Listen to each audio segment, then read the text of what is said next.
Hey, what is up guys, MKBHD here, and this phone is already Comeback Player of the Year for HTC for 2017. You already remember how poor of a use of space and money the U11 was just a couple months ago. Well, less than 6 months later, we get this at a very similar price, and it's the U11. So from the outside, you might not see that much of a difference. You know, same shiny blue body, same thick, rounded design, same lack of a headphone jack. It seems, at first glance, really similar, because it is. But as far as packing features and specs into this phone, they cleaned up real nice. So to run right down the spec sheet, you have Android 7.1.1 with the same HTC software on top.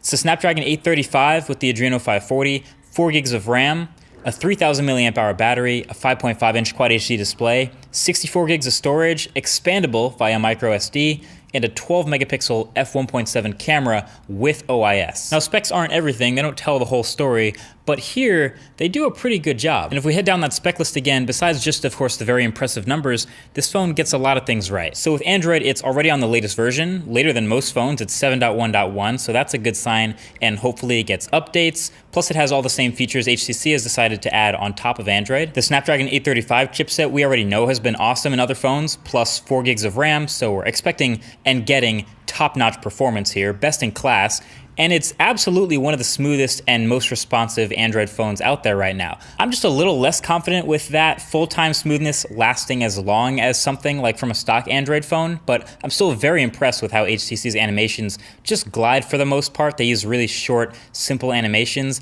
and that's what you want to see. This thing flies. It's got a 3000 milliamp hour battery. Not the biggest number in the world, but we're seeing this thing outperform phones with bigger cells and last comfortably all day thanks to optimization. And that's super impressive considering the display. And that display is a 5.5 inch 1440p LCD display that gets pretty bright. It's definitely not the brightest and it can struggle outdoors, so I admit that. But still, high pixel density and great colors anytime you're not outside is gonna get a thumbs up there. Storage is all there, 64 gigs right out the box with a micro SD card slot, and the camera has been absolutely killing it. It's a 12 megapixel sensor, big wide open f1.7 aperture, and optical image stabilization really matters and helps it a lot in low light. Plus it has that same Snapdragon 835 as the OnePlus 5, so it's doing auto instant HDR, and this thing has been taking some killer shots. So HTC can stop right there. They've already wiped the floor with their previous phone. There's pretty much no reason to buy the U11 anymore, but I haven't even gotten to the headlining feature of this phone. So the main major headlining feature of the U11 is a custom shortcut that's mapped to squeezing the phone. It's called Edge Sense. So this is for real. So instead of a custom button like an extra key or an edge display feature or anything like that, HTC has crammed pressure sensors into the sides of this phone, specifically in the lower half on both sides. So you can squeeze the phone to launch any app of your choice. It can be the Assistant or the camera or your Instagram or whatever you want really. Or you can have squeeze to take screenshots or toggle the flashlight or instantly start a voice recording or turn Wi-Fi hotspot on. So it's completely custom. It can do a lot of things. The question is, squeezing it, is that a gimmick or is that legit? Well, I think that all really will depend on how your hands wrap around this phone and how natural you think it feels to just squeeze the phone in the middle of using it. It can be kind of a weird thing depending on the way you hold the phone to squeeze it to launch something, maybe a bit unnatural. The phone doesn't flex at all, it's metal, but HTC actually does let you calibrate how hard you want to have to squeeze before it activates Edge Sense. So there's 10 different pressure levels. So naturally you'd think you'd want to set it as low as possible so you don't have to grip the phone super hard just to launch something.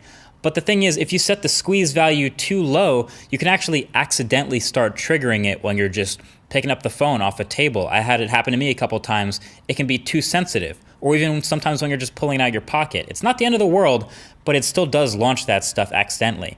But if you set the squeeze level too high, then you need like a two-handed vice grip on the phone just to squeeze it hard enough to trigger it, and that's not natural at all. So you kind of have to have it somewhere in the middle, gotta make sure you calibrate it right. I found it best at around level 4 or 5. And I also tried a bunch of different grips. Not everyone holds the phone the same way, but basically if you do squeeze just one side of the phone, that will activate it too. So you can squeeze one side or the other on the lower half. That'll be fine. So while it was definitely weird at first for me to squeeze the phone instead of just pressing a custom button or launching my app, it did pretty quickly get pretty easy with that mid-level squeeze pressure. The more I got into it, the more I got used to it. You can enable advanced mode, which lets you set different shortcuts to a quick squeeze versus a long squeeze, kind of like a single press versus a long press if it was a button. And you can really dig down and customize a whole lot of functionality just in squeezing this phone. So if you're into it, this phone is already a pretty complete package, and then you add the squeeze feature on top of all of that, and it becomes really interesting. I would buy and use this phone if I was more of a fan of HTC software, but I'm not. I'm more of a pure Android person, but it's not perfect. This phone is definitely not perfect. There's still no headphone jack. That's still a poor use of space. It's still super shiny and very reflective, and I think the anodized matte blue look around the edges would have looked way hotter for the entire back of the phone, but we still have this mirror. And the fingerprint reader is still annoyingly small, and the bezels are still annoyingly big, so it's not perfect. But this is a way better phone than 6 months ago, and I think they have the right idea, trying to do something new with interaction, but still trying to make it feel somewhat natural, kind of just in the grip of while you're using the phone every day. But that'll of course all depend on whether you guys buy this phone or not, and what you guys think. So let me know what you think. Is this whole squeeze thing a gimmick? Will it be dead in a year? Or is it the next big thing? Is it gonna catch on? Your guess is as good as mine, but feel free to leave a comment below and then come back to it in a year and see if you're right or not. So that's pretty much it. Thank you for watching, and I'll talk to you guys in the next one. Peace.